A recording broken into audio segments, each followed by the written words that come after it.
Partons à présent à la découverte d'un pays qui mise beaucoup sur le tourisme pour se développer. Le Sri Lanka parvient à attirer de nombreux visiteurs, parmi eux 60 000 Français chaque année. Au-delà des plages pour surfeurs, l'île abrite une extraordinaire ville fortifiée, classée au patrimoine mondial de l'UNESCO. Des remparts qui ont d'ailleurs résisté au temps, qui ont sauvé de nombreuses vies lors du tsunami dévastateur de 2004. Regardez le reportage d'Emma Vincent et Oscar Cosla. Des eaux translucides, des kilomètres de côte baignés par le courant équatorial. Le sud du Sri Lanka regorge de paysages somptueux et de témoignages de sa culture millénaire. Ces plages de sable blanc ont attiré 2 millions de touristes l'année dernière, venus tester leur équilibre sur l'impétueux océan Indien. Du surf, du yoga, du soleil, et les gens sont si gentils. À 150 km au sud de la capitale, les plages de Weligama et Aangama attirent pour leur image pittoresque, car on y croise les emblématiques pêcheurs sur pilotis, une méthode traditionnelle apparue après la Seconde Guerre mondiale pour faire face aux pénuries. Jagat peut rester sur sa branche plusieurs heures d'affilée. Mon père a appris la pêche de son grand-père. Je perpétue la tradition.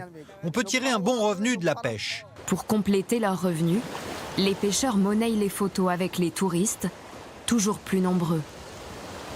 Sur la côte sud du pays, Galle est la ville la plus peuplée.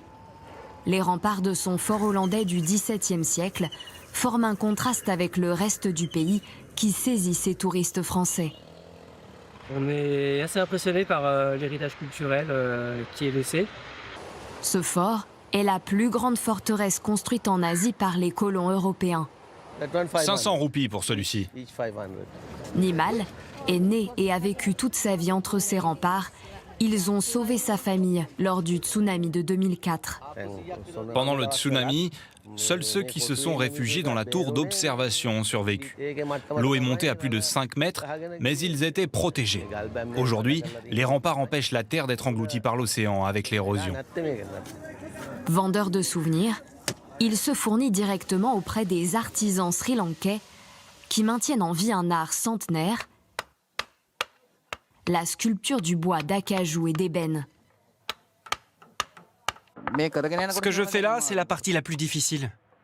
Il faut donner sa forme à l'éléphant. Moi, je découpe, lui, il polit, et lui, il lisse la surface. On arrive à finir 2 petits éléphants par jour si on est 4. Deshan et Manju ont repris l'atelier de leur père, mais ils s'inquiètent de voir ce savoir-faire disparaître.